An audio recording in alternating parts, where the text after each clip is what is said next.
प्रेम यदि पाप है तो पुण्य किसका नाम है। प्रेम यदि अधर्म है तो सत्कर्म किसका नाम है। तथ्य रखता है कि प्रेमियों के पाप से अब प्रेम भी बदनाम है।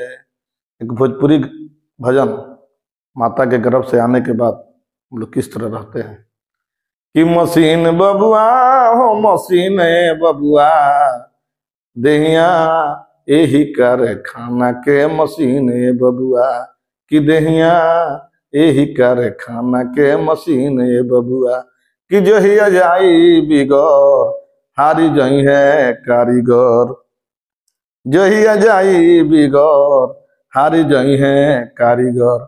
तकतन होके बनई है लवली ने बबुआ, कितन होके बनई है लवली ने बबुआ, कि देहिया यही कर खाना के मशीन बबुआ, कि देहिया यही कर खाना के मशीन बबुआ। ई मशीनिया अनेक एके बनावे वाला एक, ई मशीनिया अनेक एके बनावे वाला एक।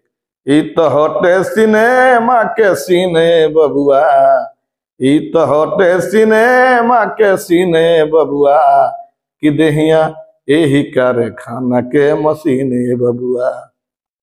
जितना लौकता सकार ई तो सगरी बा बेकार। भौतिक सुख हम लोग किस काम का नहीं।